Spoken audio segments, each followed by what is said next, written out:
Hello, welcome to Techdive. Today we're going to be talking about Vegas Movie Studio's 15 Platinum and how to use Auto Ripple. I'm Adam, and as always, I got this idea talking to people on Twitter. If you want to post more ideas to us, you can either post a comment below or find us on Twitter at TechDiveReview. Here we are. We're going to be talking about Auto Ripple.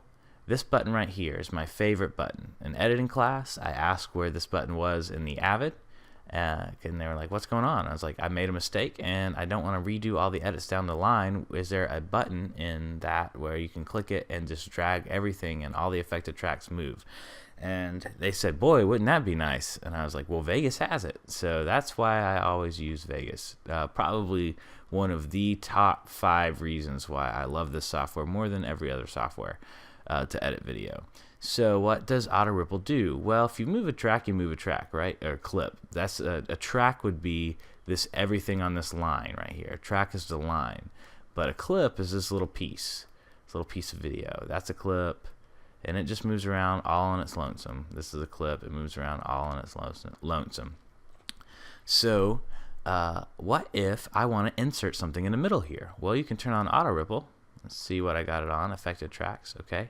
To see what version of Auto Ripple you have it on, click the arrow next to it, and we're going to go through all 3 of these. But once it's highlighted blue, that means it is a tool you are currently using with your normal edit tool. And you can watch this right here. You can look, I got audio below, I got audio tied to each video, I got a sample track here, I got some stuff that's from the actual video I edited. I just want to show you different lines of stuff, like different pieces of everything, and how it all moves. So let's say I want to edit, I want a new clip in the middle here. I can just grab this and move it. That's different than what happened before, right? Because what happened before, if you turn Auto Ripple off, if I had grabbed that and moved it, I would have only moved that. And that would be no bueno if I wanted to add something, but I liked all the edits here. I wanted it to be longer. I wanted something in the middle, but I liked all the edits.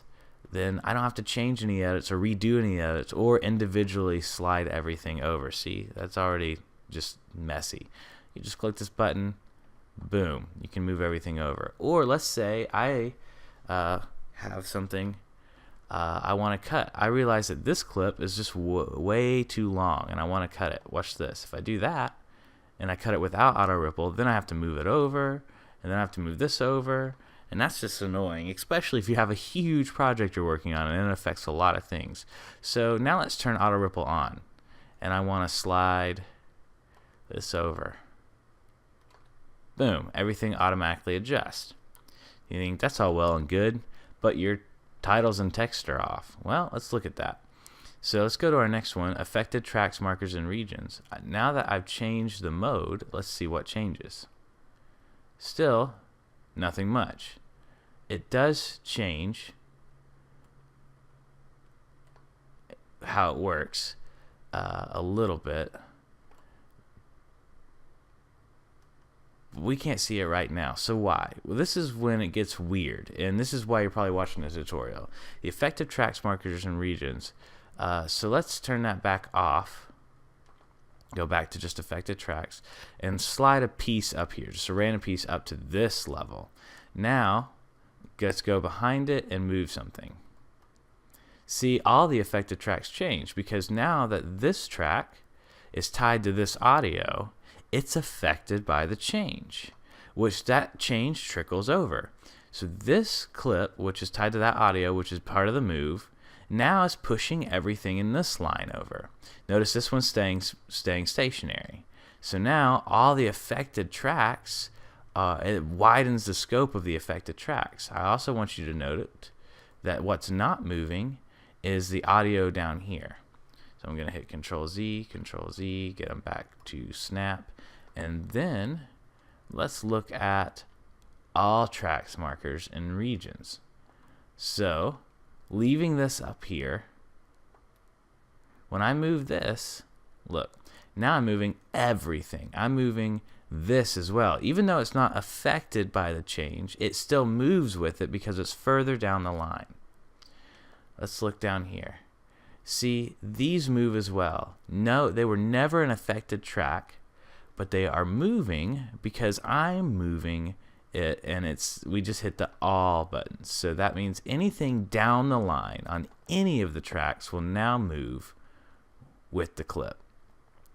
Notice, see this? This clip starts before. It's really, really fine, but technically this clip starts before the cut I'm moving. If it technically starts before you apply the auto ripple, so the auto ripple applies from this cut forward when I'm grabbing it, right? If I grab it further back, it'll apply from this cut forward.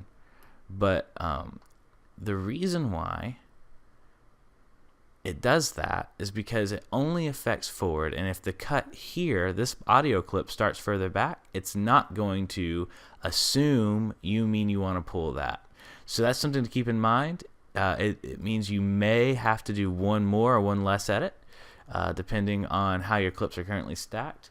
But all in all, auto ripple is an amazing tool. The only thing to really keep in mind is if you want to move a little bit or a lot. Keep in mind, so like all affected tracks and markers is a great way to do it if you're like towards the end of your project. So like let's say the sample text actually mattered. There'd be a reason I want it right here. So when I move this, I want it to stay where I put it. Let's say if you're earlier in the project and you have some things kind of up and some B-reel up in different spots, but you're not really married to where anything is or really know what the final project's going to be.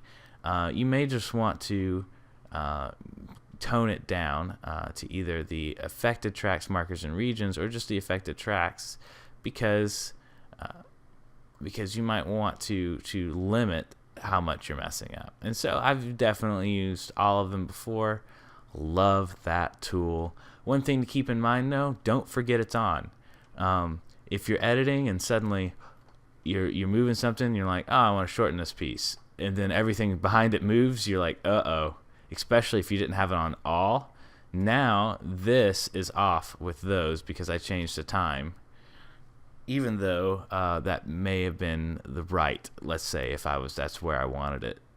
If I shorten this some more, see, that would screw that up. So if you're using auto ripple, be very careful, because if you're towards the end of your project and you don't have the right thing selected, not everything moves with it, that you could assume that you have a title in the right spot and it's not in the right spot. So I'm going to hit Control-Z a few times, get it all back to normal. But that is it. That's auto ripple. So let me know if you have any more tutorial questions, and I'll see what I can do for you. This has been for Movie Studio 15 Platinum. I do Vegas Pro 15 tutorials as well. All of this information for auto ripple applies for Vegas Pro. I'm just going to go ahead and open it up and prove my point.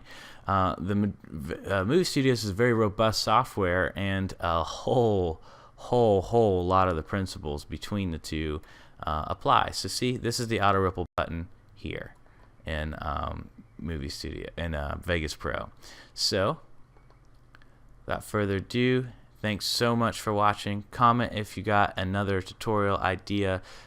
Subscribe if you're looking for more tutorials, also any computer enthusiast videos. We have a gaming channel if you're just looking to hang out, and we got a Twitter if you're looking to talk to us or start a conversation about something. Also, Twitter's where I post votes on what tutorial I should do next. It's been super helpful to me, the people that have been participating, so please, if you care about what I'm going to spend my time on next, then let me know. Love to hear from you. Thanks for watching. See you next time.